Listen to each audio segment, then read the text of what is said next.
Yes, bonjour à tous, salut à toi, j'espère que tu vas bien. Perso, ça va très bien et je me réjouis tellement de notre Zoom 21 ce soir, 20h, heure de Paris.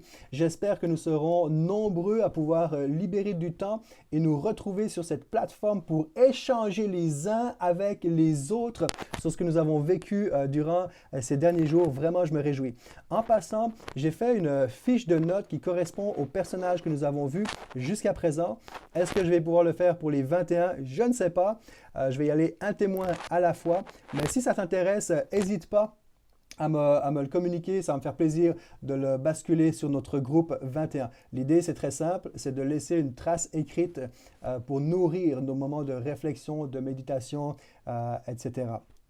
En passant, je vous remercie beaucoup pour vos commentaires, vos retours sur ce que vous vivez avec Dieu, sur ce que vous découvrez à travers les personnages que nous voyons ensemble. Vraiment, ça me fait plaisir. Alors, n'hésite pas, même si je ne te réponds pas tout de suite, c'est sûr que je vais te répondre. Ça va me faire plaisir.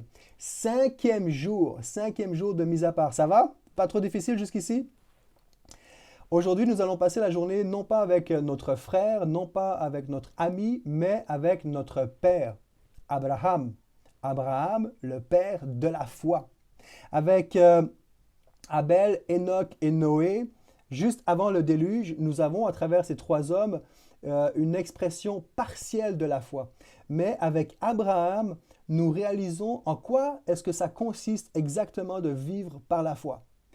Hébreu 11, 40 versets, à travers les 40 versets d'Hébreu 11, il y en a 12 qui sont exclusivement réservés à Abraham. C'est pas rien.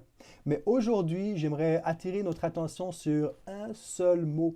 Un mot qui se répète deux fois dans le même verset, le verset 8.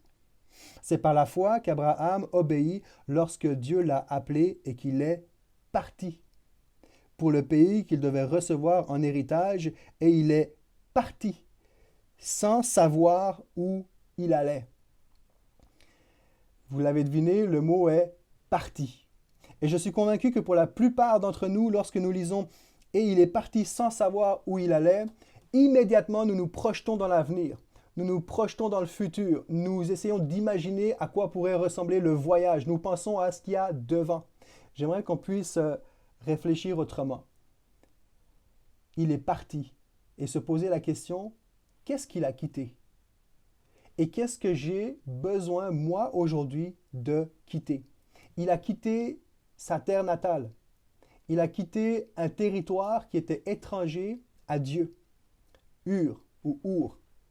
Et Ur, c'est le lieu, pour nous, c'est le lieu de nos instincts, le lieu de nos pulsions, le lieu où s'exprime et se déchaîne notre chair. C'est le lieu du péché, de l'incrédulité, c'est le lieu de la mondanité. Et avec Abraham, nous réalisons que le premier pas vers le pèlerinage de notre foi est un pas de séparation.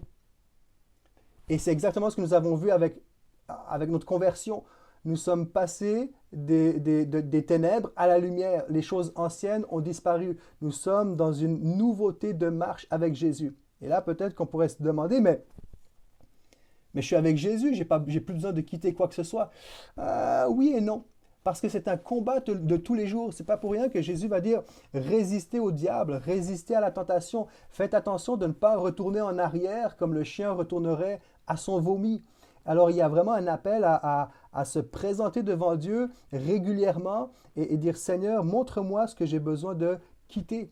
Jésus lui-même, dans Luc 14, 27, nous appelle à nous charger chaque jour de sa croix. Et en passant, sa croix, ce n'est pas ta situation physique, ta situation relationnelle ou quoi que ce soit. Se charger de la croix de Jésus, c'est ni plus ni moins, entre guillemets, ni plus ni moins que de marcher dans ses traces jour après jour.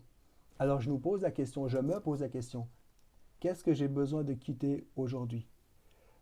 Qu'est-ce que j'ai besoin de lâcher, d'abandonner?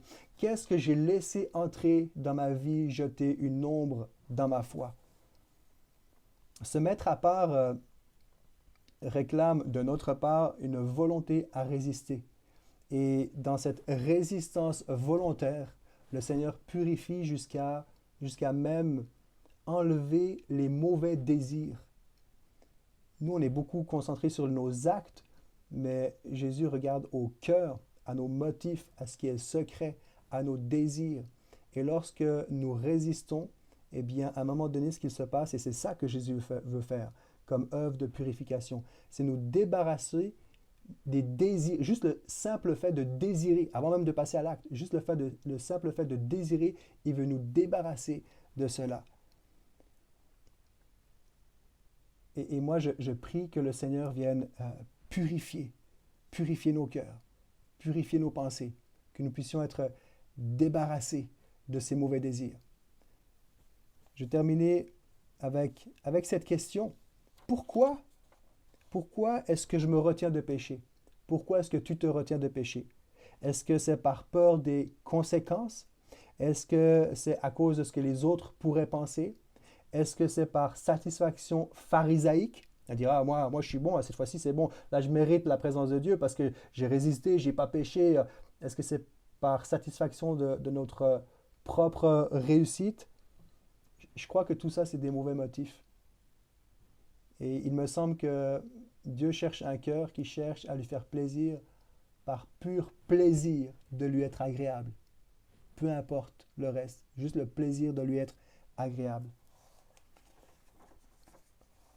Il est où le vrai risque? Rester là où nous sommes, où nous en sommes actuellement, avec un petit peu de Dieu, ou d'avancer en terre inconnue avec la plénitude de Dieu. Et Abraham est cet homme qui a choisi de ne pas risquer le statu quo.